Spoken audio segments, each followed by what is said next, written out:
Sorry for the blubbering mess. This one should be the last one.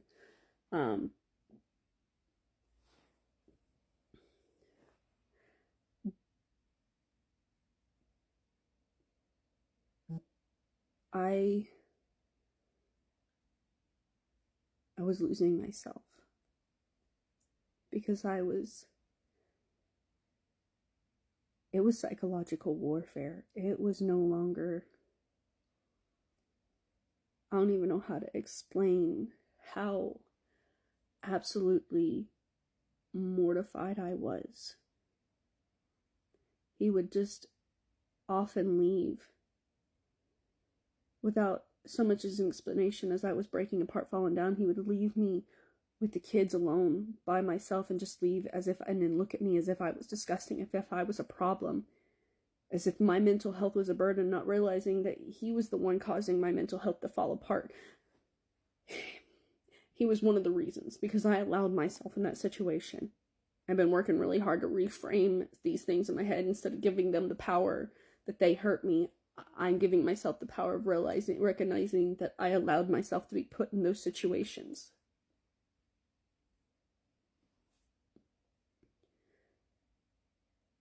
I destroyed parts of myself staying in that relationship because I already had put so much of myself into it that I kept thinking, I can't leave now.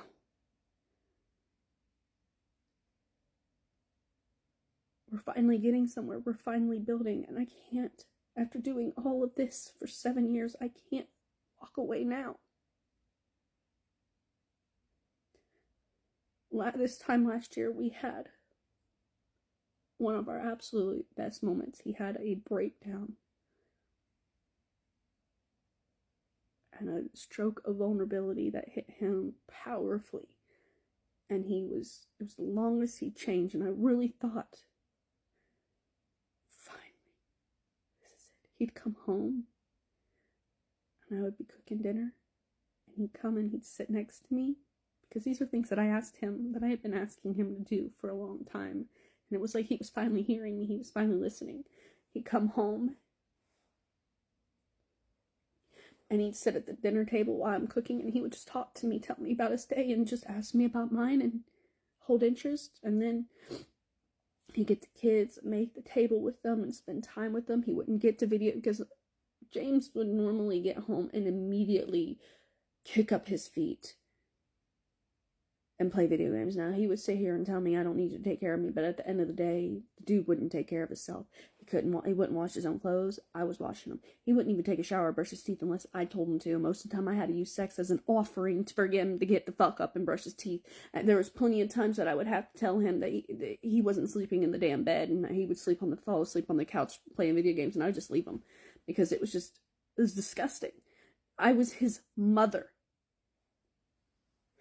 And then he would get mad at me and be like, oh, you don't give me sex, which is why he run off and get sex. But I'm sorry, I don't want to fucking... You're dirty. You're gross, man. If you want something, just clean yourself. It's embarrassing.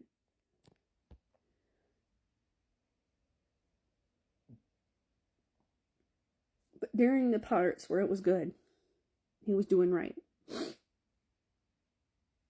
He was coming home, he was talking to me, he was spending time with the kids. Every week, every weekend, every other weekend, we were going out doing something with the kids. Something. Walking at the park, taking them to a trampoline park, bowling. We were doing something every week or every other week with the kids. He wouldn't immediately come home and start playing video games. There was times he would ask me, he's like, can I play video games? Like, do you need anything from me before I do? I mean, he was so attentive to me. He was so attentive to the kids, and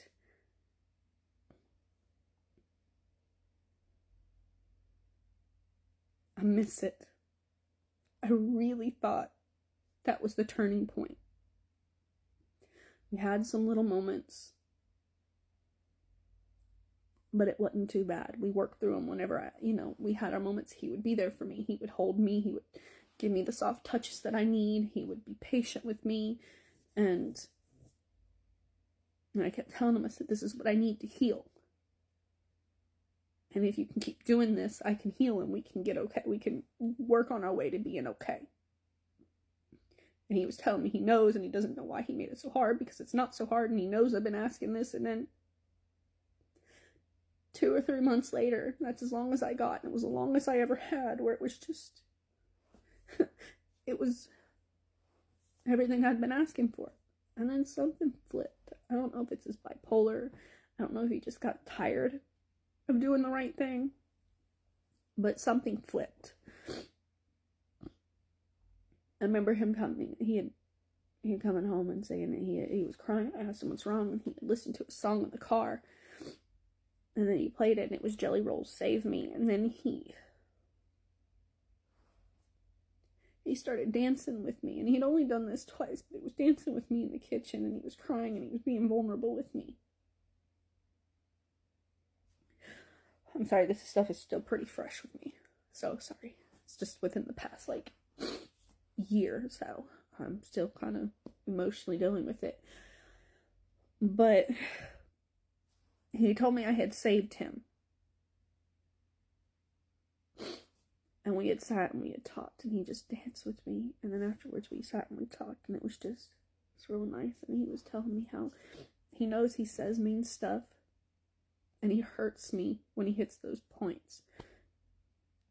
But he only does it because he's doing it because he wants to hurt me, but not because he's trying to hurt me. He doesn't want to hurt me, but he doesn't really know why he does it. He knows it's messed up, and he knows I don't deserve it. And he says that when I say those things, I don't mean them. I'm just hurting, and I'm trying to hurt, and I'm hurting you in return. And he's like, I just want you to remember, I'm not trying to say it. I don't mean it. So when, a few weeks later, when he does flip, I remember we're outside and we got into an argument. And he's telling mean things, and I'm like, you don't mean this. And he's telling me how worthless I am, how horrible of a mother I am, how pathetic I am, just like he normally does, just ringing it in every word he possibly can to really fucking stab me. And I tell him, I'm like, you don't mean it. I know you don't mean it. You told me that you don't mean it. He's like, I lie when I say that. He says, I say that because I'm trying to pacify you. He says, I don't mean any of that when I say it, when I say that. It means nothing to me. I just don't want to hear your bullshit. I don't want to hear you. I don't want to talk. I don't want to hear. I just tell it to placate you, basically. So which version am I left to believe? The good version of him that is being vulnerable, telling me it doesn't matter? Or this evil version of him? Because what if they're both true? What if neither are true? What if only one's true? And this is what the spiral in my brain does. And it breaks me because I don't know how to deal with it. Who the fuck would?